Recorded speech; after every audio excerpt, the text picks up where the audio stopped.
Hi friends, ನಾನು ಶಾಮೈ ಮಾತಾಡ್ತಾ ಇದ್ದೀನಿ. ಇವತ್ತು ಮೊಟ್ಟೆ ಕೋಳಿ ಸಾರು ಹೆಂಗೆ ಮಾಡೋದಂತ ನೋಡ್ಕೊಂಬರೋಣ ಬನ್ನಿ.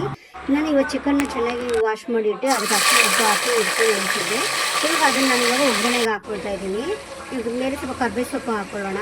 ಈಗ ನಾನು ಮಸಾಲೆಗೆ ಫ್ರೈ ಮಾಡಿಟ್ಕೊಂಡಿರೋ ಒಂದು ಈರುಳ್ಳಿ, 4 ಹಸಿಮೆಣಸಿನ್ಕಾಯಿ, 6 ಕೆಂಪುಮೆಣಸಿನ್ಕಾಯಿನ ಇಟ್ಕೊಂಡಿದ್ದೀನಿ. ಸ್ವಲ್ಪ ಶುಂಠಿ, ಬೆಳ್ಳುಳ್ಳಿ, ಸ್ವಲ್ಪ ಕೊಬ್ಬರಿ ಹಾಕೊಳ್ಳೋಣ. ಕೊಬ್ಬರಿ ಜಾಸ್ತಿ ಹಾಕೊಳ್ಳೋದು ಬೇಡ. ಮೆಣಸು, ಲವಂಗ, ಚಕ್ಕೆನ ಹಾಕ್ಕೊಳ್ತಾ ಇದ್ದೀನಿ. ಹಚ್ಚಿಟ್ಕೊಂಡಿರೋ 3 ಟೊಮೊಟೊನ ಹಾಕ್ಕೊಳ್ತಾ ಇದ್ದೀನಿ. 3 ಸ್ಪೂನಷ್ಟು ಧನಿಯಾ ಪೌಡ್ರನ್ನ ಹಾಕ್ಕೊಳ್ಳೋಣ. ಅರ್ಧ ಸ್ಪೂನಷ್ಟು ಅರಿಶಿನ ಹಾಕ್ಕೊಳ್ತಾ ಇದ್ದೀನಿ.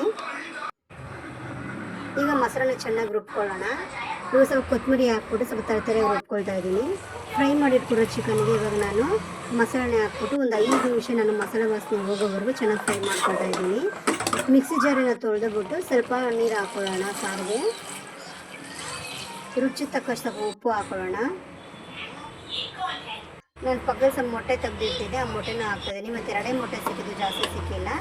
ಇವಾಗ ನಾನು 10ರಿಂದ 8 ವಿಸಿಲ್ ಕೂರಿಸಿದ್ದೀನಿ. ಚಿಕನ್ನ ಇಟ್ಬಿಟ್ಟು ಸ್ಲೋ ಫ್ಲೇಮಲ್ಲಿ ಇಟ್ಬಿಟ್ಟು 8ರಿಂದ 10 ವಿಸಿಲ್ ಕೂರಿಸಿದ್ದೀನಿ. ನೋಡಿ, ಸಾರು ತುಂಬ ಚೆನ್ನಾಗಿ ಬಂದಿದೆ. ಈ ಇಡ್ಲಿಗೆ, ದೋಸೆಗೆ ಎಲ್ಲ ತುಂಬ ಚೆನ್ನಾಗಿರುತ್ತೆ. ಮುದ್ದೆಗೂ ಸೂಪರಾಗಿರುತ್ತೆ. ನನ್ನ ವಿಡಿಯೋ ನಿಮ್ಗೆ ಇಷ್ಟ ಆಗಿದರೆ ಶೇರ್ ಮಾಡಿ, ಕಮೆಂಟ್ ಮಾಡಿ, ಲೈಕ್ ಮಾಡಿ, ಫಾಲೋ ಮಾಡೋದನ್ನ ಮರಿಬೇಡಿ. ನೀವು ಒಂದ್ಸರಿ ಮನೆ ಟ್ರೈ ಮಾಡಿ ನೋಡಿ friends. Thank you. Bye bye.